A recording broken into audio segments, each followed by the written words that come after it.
जय श्री राम, जय श्री बालाजी महाराज, जय माता की। अपनी शक्तियों से कैसे बात करें? हम अपनी शक्तियों से भी बात कर सकते हैं क्या?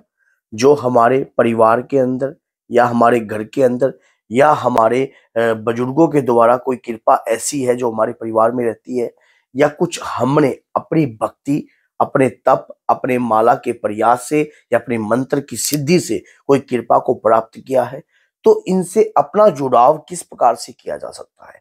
कैसे हम इनकी बातों को समझ सकते हैं? किस प्रकार से हम इनकी बातों को जान सकते हैं?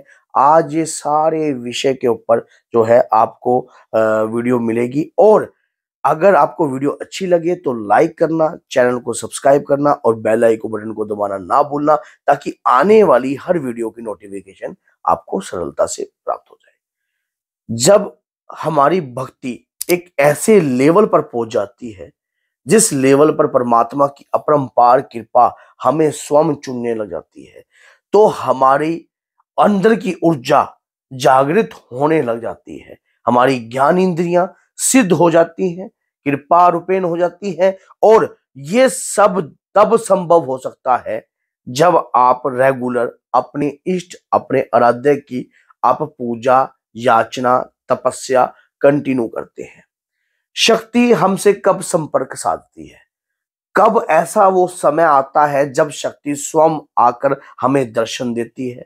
हमें स्वयं ये महसूस होता है कि वाकई में ही ये तो शक्ति का ही प्रकोप है, ये शक्ति की ही कृपा है जो हमारे साथ ये कार्य हो रहा है।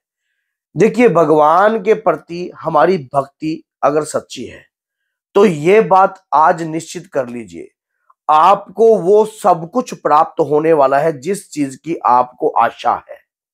अगर आप निस्वार्थ भाव से अपने ईश्वर, अपने आराध्य की रेगुलर भक्ति कर रहे हो, तो थोड़े समय बाद स्वयं आपके साथ कुछ ऐसा घटित भी होने वाला है जिसकी आप कल्पना नहीं कर सकते।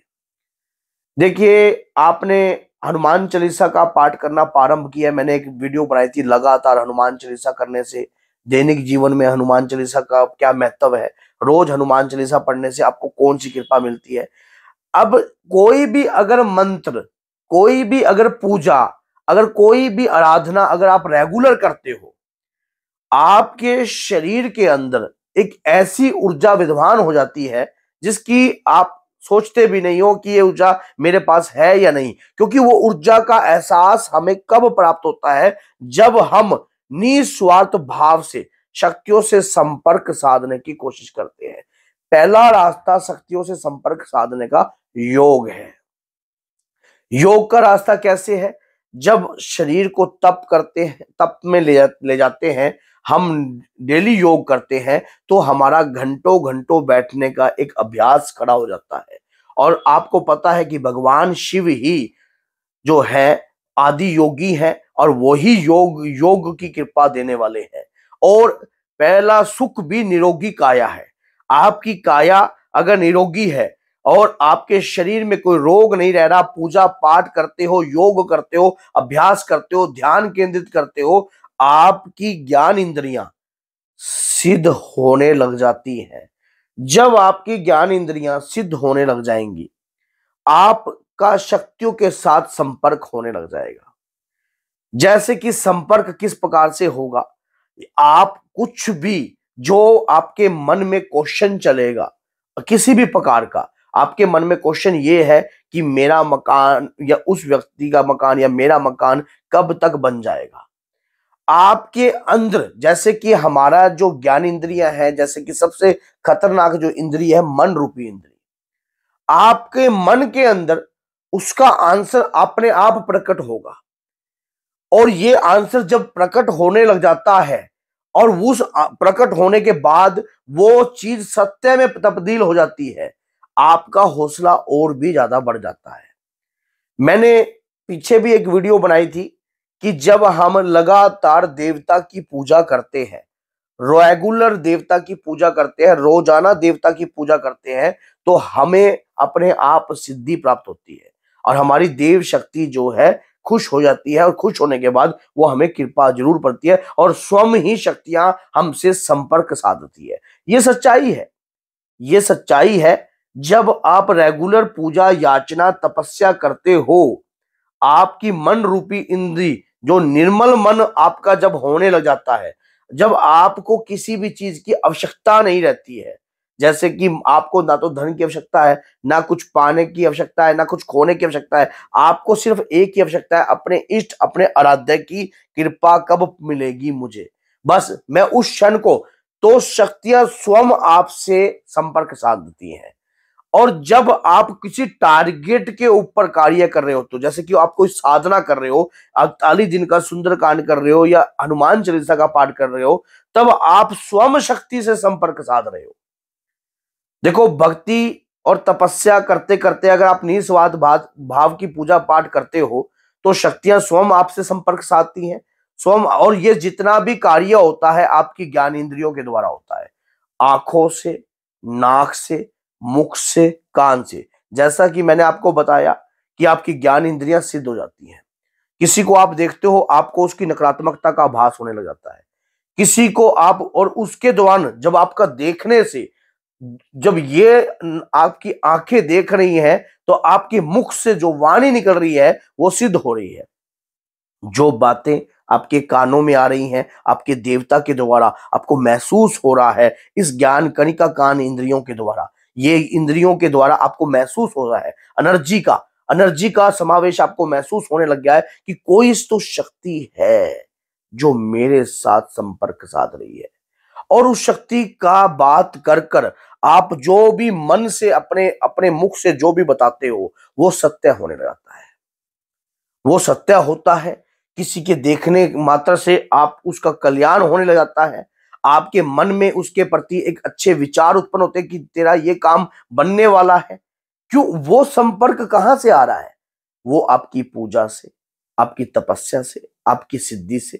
क्योंकि आपने ये, किस व्यक्ति की ऐसी पोजीशन होती है, जब व्यक्ति, उसका मन जब निर्मल हो जाता है, ना कुछ खोने का भय है, ना कुछ पाने की इच्छा है, भगवान के प्रति जब उसकी लगन हो जाती है, तो शक्तियां संपर्क साधती हैं। जब हम सिद्धि या टारगेट पर कोई कार्य करते हैं, तो हम स्वयं एक संपर्क साध रहे हैं। अब उस अवस्था में हमारी परीक्षा भी चलती है, हमारी परीक्षा चलती है। परीक्षाओं के दौरान हमारी कुछ बातें गलत भी हो जाती हैं, और शक्तियां स्वयं आपको महसूस होती है। सामने वाले की चीजें आपको दिखने लग जाती हैं, सामने वाले की नकारात्मकता आपको दिखती है, उसके घर की गंदगी आपको महसूस होती है, उसकी घर की गंदगी आपको दिखाई देने लग जाती है। कहीं कोई कितने ही किलोमीटर बैठा हो, आपको उसके बारे में एहसास होने लग जाता है, उसके बारे में आपको पता लग जाता है। अगर वो कोई आपसे सवाल करता है, उस चीज का आपको अनुभव होने लगता है, अपने आप ही आपको आभास होता है। ये जितना भी जो कार्य हुआ है, ये उस भक्ति और उस तपस्या के दम पर हुआ है। अब शक्तियां, आप जब, अगर आपको इस में संपर्क साधना है, शक्तियों से सीखना है, तो ये चीज आपको अभ्यास से आती है, पूजा के अभ्यास से आती है। रेगुलर उनकी पूजा याचना तपस्या नाम जाप भक्ति पूजा पाठ जब आप करते हो, तो वो स्वयं आपको देखती हैं। और जब देखती है, तो आपसे स्वयं जो है, आपसे संपर्क साधकर आपकी ज्ञान इंद्रियों को सिद्ध करती हैं। ज्ञान इंद्रियों के द्वारा आपको समझने की ताकत उत्पन्न होती है। और जब आप उन कृपाओं को समझने की ताकत उत्पन्न हो जाती है, तो सामने वाले के बारे में आप सब कुछ बताने लग जाते हो।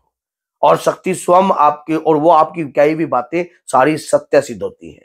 अगर आप सोचोगे कि मुझे सट्टा दे दिया जाए, मुझे धन दौलत मिल जाए, मुझे लॉटरी का नंबर मिल दिया जाए, मुझे फलाना है, मैं सामने वाले का बुरा कर दूं, तो इस कार्य के लिए शक्ति नहीं होती। शक्ति कोई एक व्यक्तिगत विशेष के लिए नहीं मिलती है, शक्ति जन के कल्याण के लिए मिलती है। अगर आपके परिवार में भी कोई पितृ शक्ति है या कोई देव शक्ति है, वो भी जन के कल्याण में ही आपका कार्य करेगी। ऐसे नहीं है, मान लो कोई जरूरी नहीं है कि आपने चौकी ही लगानी होती है या कुछ भी आप, अगर आप धर्म का कार्य भी कर रहे हो, कहीं पर गरीबों को खाना खिला रहे हो, कुछ भी प्रभु श्री राम के नाम का लंगर लगा रहे हो, भगवान शिवरात्रि पर लंगर लगा रहे हो, ये भी शक्ति का ही संकेत है।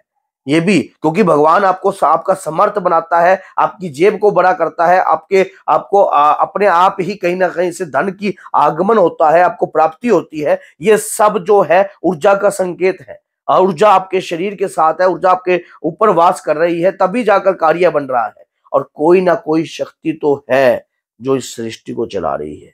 तो इसलिए अगर ये वीडियो अच्छी लगी है तो लाइक कीजिए, चैनल को सब्सक्राइब कीजिए, बेल आइकन बटन को दबाइए ताकि आने वाली हर वीडियो की नोटिफिकेशन आपको सरलता से मिल जाए। और अगर आप भी अपनी शक्तियों से संपर्क साधना चाहते हो तो इसके लिए आपको अभ्यास करना पड़ता है।